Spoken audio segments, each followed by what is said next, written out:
فوجی افسر نمایاں طور پر غصے میں تھا۔ نعیم کی طرف مڑا۔ ہمیں تعلیم یافتہ لوگوں کی نہیں، کسانوں کی ضرورت ہے۔ بہتر ہے تم یہیں ٹھہرو یا محکمہ تعلیم میں نوکری کر لو۔ نعیم نے کہا، میں کسی محکمے میں نوکری کرنا نہیں چاہتا، میں کسان ہوں۔ افسر نے اکتا کر اسے سارجنٹ کے حوالے کیا اور پرے چلا گیا۔ ایک ہندوستانی حوالدار نے اس کا نام، والدین، مذہب، پیشہ، عمر، قد اور شناختی نشان درج کیے اور کاغذات اس کے ہاتھ میں تھما کر دوسرے 2 لڑکوں کے ساتھ کھڑا کر دیا۔ وہ رات ان تینوں نے ملٹری ٹرک میں گزاری۔ رات گئے تک وہ بیٹھے آہستہ آہستہ باتیں کرتے رہے۔ پھر نوعمری کی نیند ان پہ غالب آ گئی اور وہ ایک ایک کر کے سو گئے۔ اگلی صبح انگریز افسر جو رات کو گاڑی کہیں لے کر چلا گیا تھا دوبارہ روشن پور کو لوٹا۔ اس دفعہ اس کے ساتھ روشن آغا تھے۔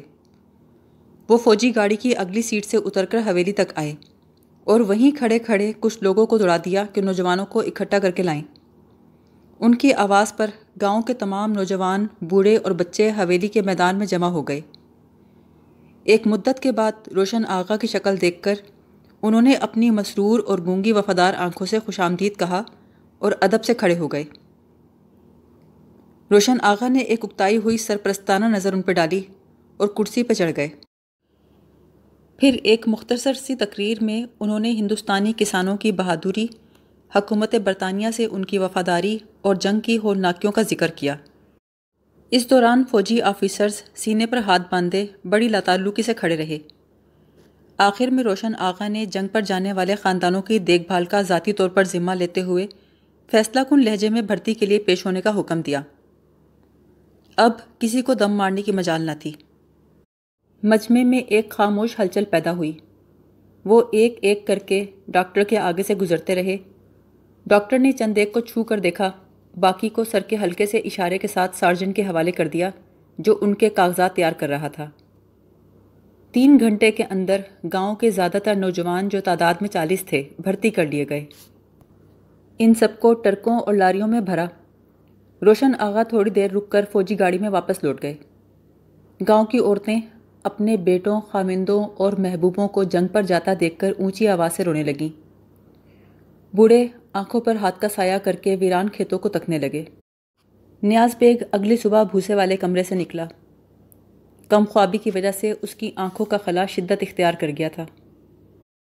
بڑی عورت چولہے کے پاس بیٹھی تھی لیکن اس نے آگ نہیں جلائی تھی۔ نیاز بیگ بولا، نعیم چلا گیا؟ سرد چولہے کے پاس بیٹھی بڑی عورت نے خاموشی سے دیکھا اور سر جھکا کر راکھ کو ریتنے لگی۔ اس کی آنکھیں خشک تھیں۔ نیاز بیگ جھکی ہوئی کمر کے ساتھ چلتا ہوا دیوار کے پاس گیا۔ ایڑیاں اٹھا کر اگلے مکان میں جھانک کر بولا، حسین چلا گیا؟ دیوار کے پرلی طرف سے احمد دین نے کہا، ہاں۔ اور کون گیا؟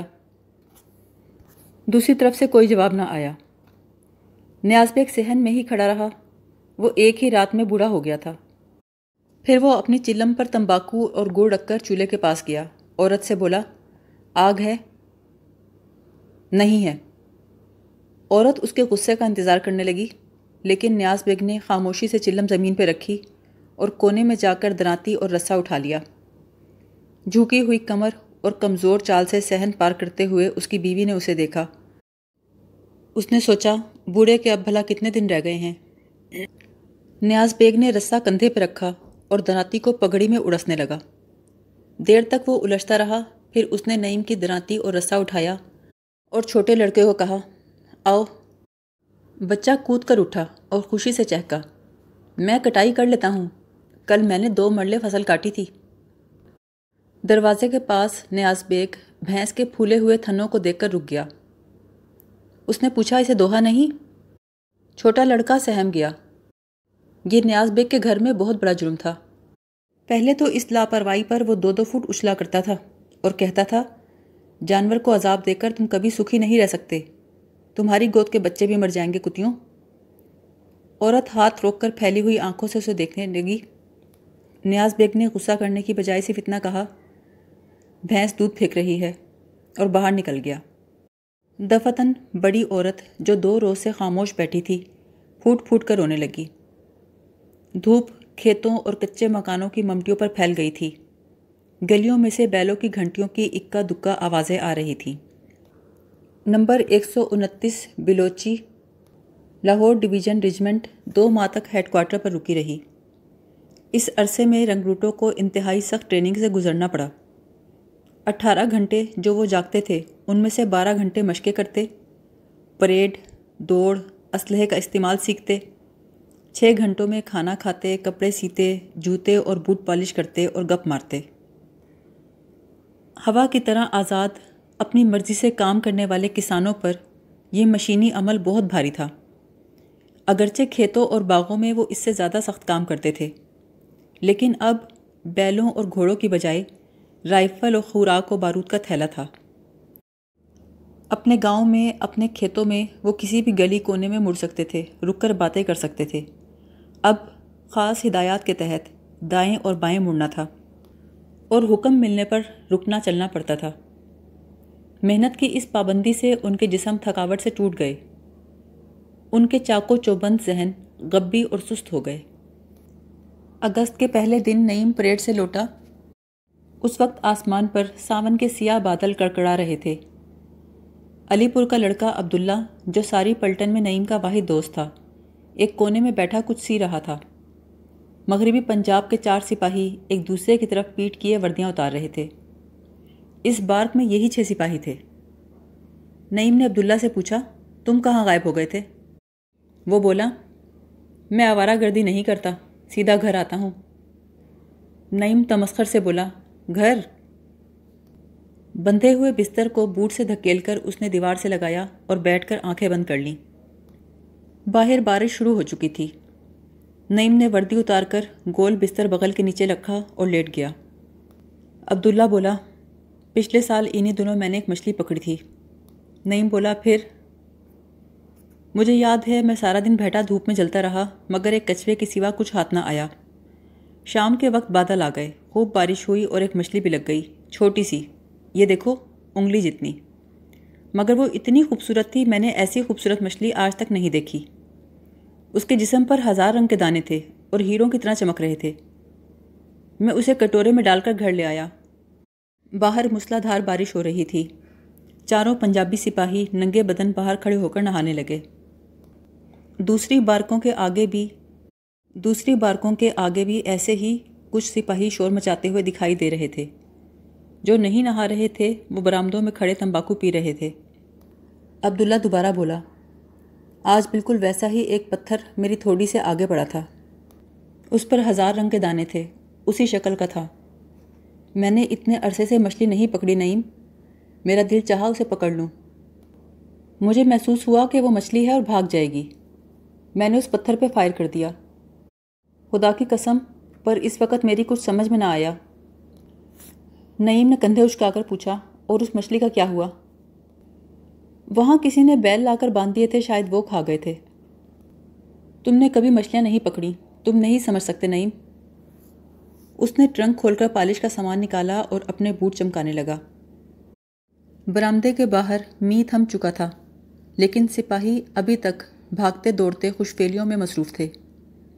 ان کے جسم محنت کی وجہ سے ہلکے ہو گئے تھے اور رگیں ابھر آئی تھیں۔ نعیم آہستہ آواز میں ایک دھن گنگنانے لگا جو اس نے روشن محل میں سنی تھی۔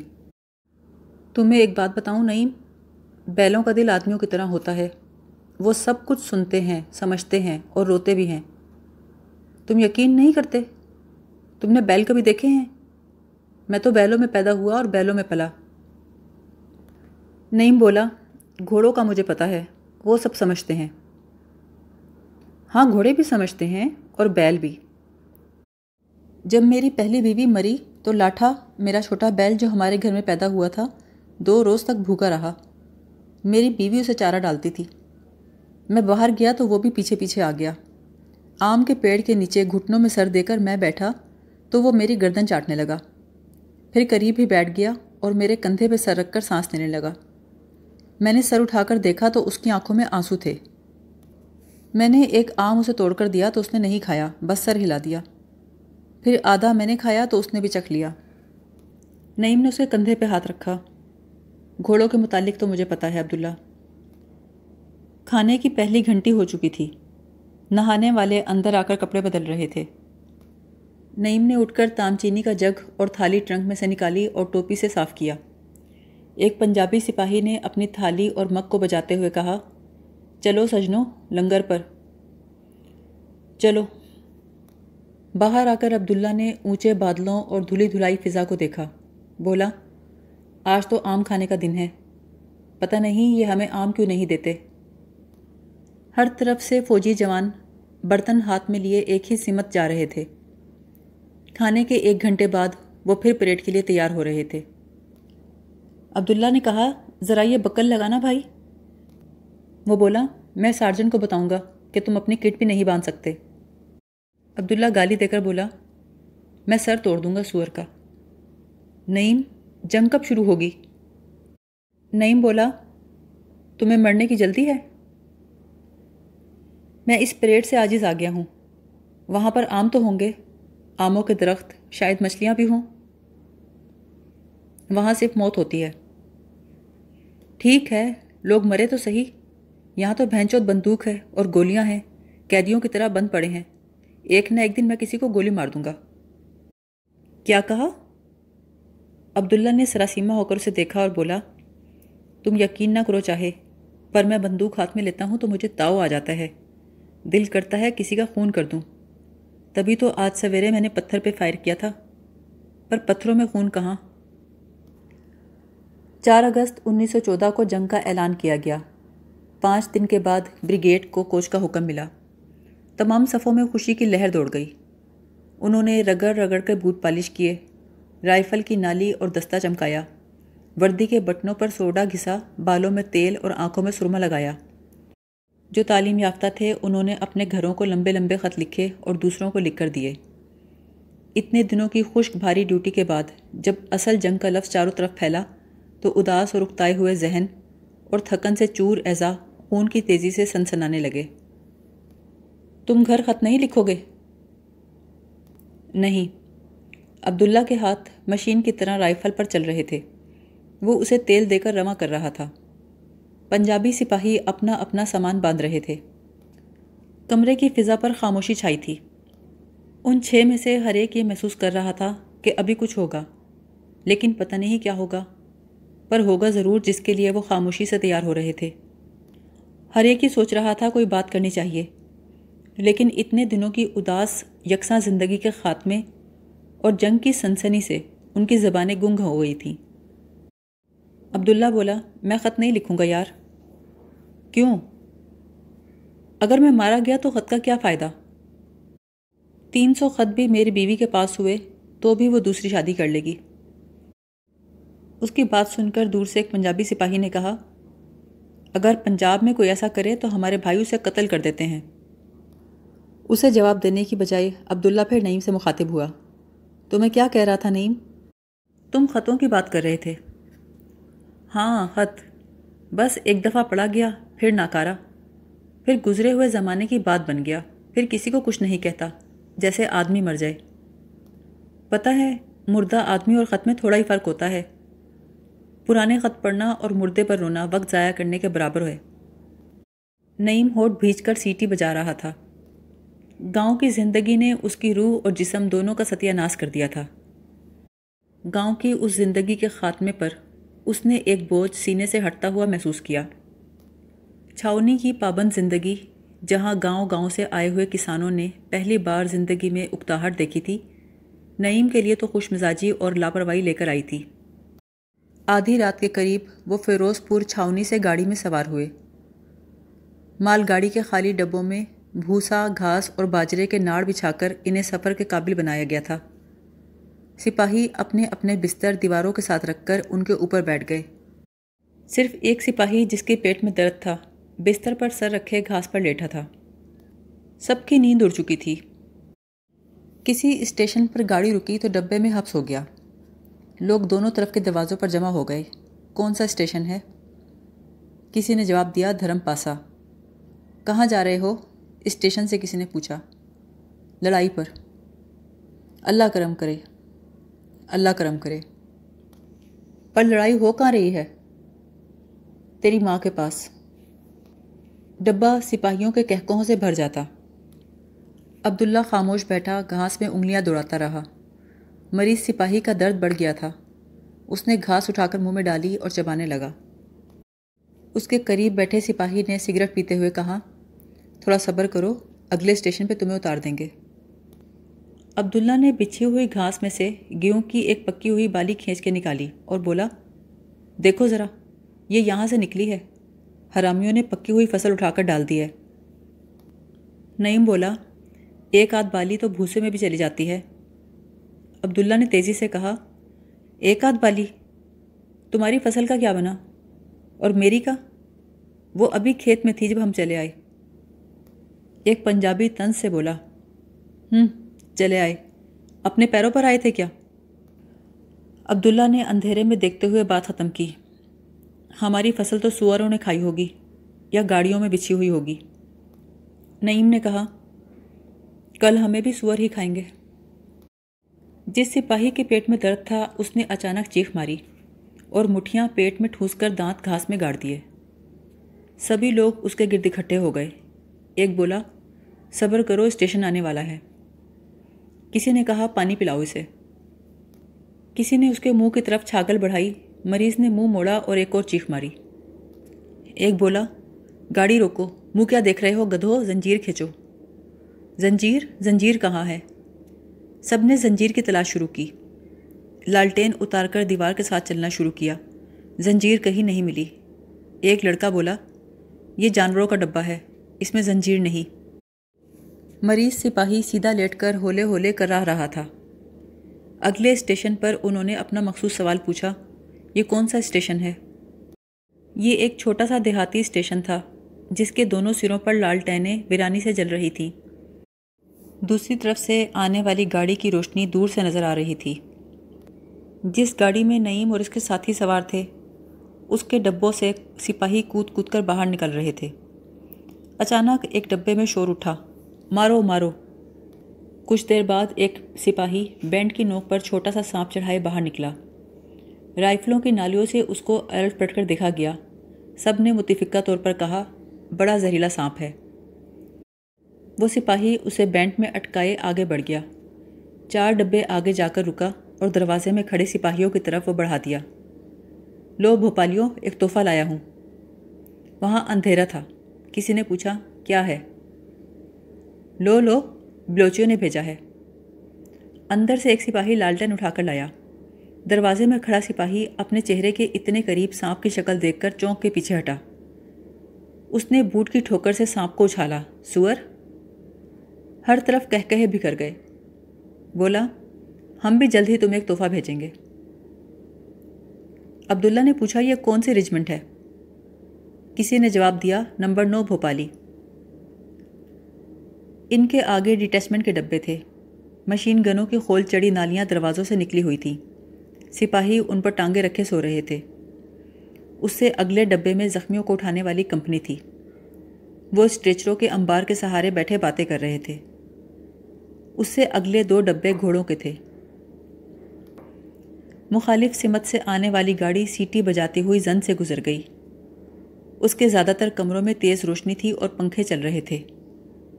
مسافر اخبار پڑھ رہے تھے، سو رہے تھے، باہر دیکھ رہے تھے۔ ایک آدھ سفید فام عورت چمڑے کے بکسوں کے سہارے بیٹھی کاوا پی رہی تھی۔ ایک موٹا سا آدمی برف چوستا ہوا حیرت سے فوجیوں کی گاڑی کو دیکھ رہا تھا۔ عبداللہ پلٹ کر نعیم سے بولا، تم نے گاڑی دیکھی؟ ہاں۔ اس میں ایک عورت بھی تھی۔ اچھا۔ وہ اپنا اپنا بستر کھولنے لگے۔ 4 بجے کے قریب زیادہ تر لوگ سو چکے تھے۔ جو نہیں سوئے تھے وہ نیند سے بھرائی ہوئی آوازیں باتیں کر رہے تھے۔ کراچی سے وہ بحری جواز میں سوار ہوئے۔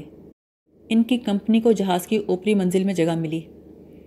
ان کے ساتھ والے کمروں میں مشین گن ڈیٹیچمنٹ تھی اور نیچے کی منزل میں 9 نمبر بھوپال کا آدھا بریگیڈ تھا۔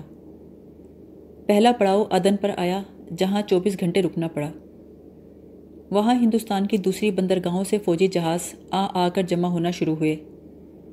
جب وہاں سے روانہ ہوئے تو 45 جہازوں کا ایک وسیع قافلہ تھا۔ بحیرہ کلزم میں داخل ہو کر 3 جنگی حفاظتی جہاز ان کے ساتھ ہو لیے۔ نعیم اور اس کی کمپنی کے زیادہ تر جوانوں کو سمندری بیماری ہو گئی تھی۔ وہ دن بھر لیمو کا عرق پیتے تھے۔ چند روز کے بعد سمندر پرسکون ہو گیا اور کسان سپاہی اپنی زندگی کے پہلے سمندری سفر سے لطف اندوز ہونے لگے۔ آسمان کے رنگ کے ساتھ پانی کا رنگ بدلتے دیکھ کر وہ بچوں کی طرح حیران ہو جاتے۔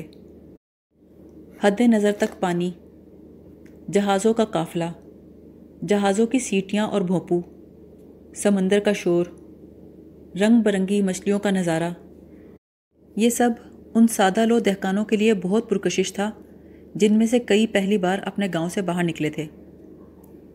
پورٹ سعید پر وہ جہاز چھوڑ کر گاڑی میں سوار ہوئے اور قاہرہ پہنچے۔ راستے کا علاقہ اور قاہرہ کے بازار اور گلیاں دلی کے بالکل مشابہ تھیں، صرف لوگوں کا لباس مختلف تھا۔ شہر سے باہر پولیس ریس کورس میں ان کا پہلا کیمپ لگا۔ کمپنی آدھے گھنٹے سے فال ان تھی۔ مصر میں سورج آسمان پر تیزی سے چمک رہا تھا۔ زمین یوں خشک اور سخت تھی جیسے اس نے برسوں سے پانی کی شکل نہ دیکھی ہو۔ ریس کورس کے میدان کی شکل دائرے جیسی تھی جس کے 3/4 رقبے پر کیمپ تھا۔ جنوب میں بھورے رنگ کی خشک پتھریلی پہاڑیاں تھیں جن کے پتھر سورج کی تپش سے سیاہی مائل ہو چکے تھے۔ قاہرہ کی خوشنما سڑکوں پر دیہاتی عربی لباس پہنے گدھا گاڑیوں اور اونٹ گاڑیوں پر سبزیاں، پھل اور دودھ بیچتے تھے۔ مشرقی جانب ریگستان تھا، چمکتی ہوئی ریت کے ٹیلے جن کے پیچھے سے ہر صبح گرم چمکتا ہوا سورج قاہرہ پر اور ریس کورس کے کیمپ پر اور گرد میں اٹے ہوئے اکتائے ہوئے فوجیوں پر طلوع ہوا کرتا تھا۔ دور سے کیپٹن میکلین کے گھوڑے کو آتا دیکھ کر حوالدار زور سے چلایا، اٹینشن! حوالدار اور دوسرے جوانوں نے رائفلیں کندھوں پہ رکھیں اور تن کر کھڑے ہو گئے۔ کیپٹن میکلین کا سیاہ خوبصورت گھوڑا ان میں سے ایک تھا جو مصر اور سوڈان سے حاصل کیے گئے تھے۔ ایک سپاہی عبداللہ سے بولا، بالکل ایسا میرا گھوڑا پچھلے سال مر گیا۔ قریب آ کر کیپٹن بولا، جوانوں، ہمیں چند حالات کی بنا پر کچھ دن اور یہاں رکنا پڑے گا، مگر امید ہے کہ جلد ہی ہم میدان جنگ میں پہنچیں گے۔ اپنے آپ کو چست اور تازہ رکھو۔ حکومت تمہارے گھروں اور گھر والوں کی سلامتی کی ذمہ دار ہے، وہ سب راضی خوشی ہیں۔ Company route March! کیپٹن کے کرخت کاشن کے ساتھ ہی اس کا ہنٹر گھوڑے کی پیٹھ پہ پڑا۔ گھوڑا اپنے پیچھے ریت کے چھوٹے چھوٹے ذروں کا غبار چھوڑتا ہوا غائب ہو گیا۔ روٹ مارچ کرتے ہوئے وہ ریس کورس سے باہر نکل آئے۔ حوالدار ہدایات دیتا ہوا انہیں پہاڑیوں کی طرف لے گیا۔ پہاڑیوں کا لمبا چکر لگا کر دوپہر کے وقت وہ خیموں کی طرف لوٹے۔ عبداللہ نے ٹوپی اتار کر پسینہ پہنچا۔ آج 4 روز ہو گئے، نہائے بھی نہیں، دیکھو۔ نعیم بولا، گرد تو مت اڑاؤ۔ ایک پنجابی سپاہی بولا، میری ناک میں ریت بھر گئی ہے۔ افسروں کو روز پانی ملتا ہے اور ہم جانور ہیں۔ انہوں نے وردیاں اتار کر رسیوں پر پھیلائی اور سونے کے لیے لیٹ گئے۔ ایک صبح نعیم کو انٹرویو کے لیے پیش کیا گیا۔ وہ چھوٹا سا سبز رنگ کا خیمہ تھا جس میں ایک کلر کی میز لگی تھی۔ ایک بریگیڈیئر میجر نے چشمہ اتارتے ہوئے پوچھا، تم تعلیم یافتہ ہو؟ میں نے سینئر کیمبرج کیا ہے۔ کہاں سے؟ کلکتہ سے۔ مشین گن کی ٹریننگ حاصل کی ہے؟ نہیں۔ تمہیں ترقی دے کر لانس نائک کا عہدہ دیا جاتا ہے اور مشین گن ڈیٹیچمنٹ میں تبدیلی کی جاتی ہے۔ وہ ذرا سا پنجوں پر اٹھا، یس سر۔ کل تم section commander M G detachment کو رپورٹ کرو گے، ڈسمس۔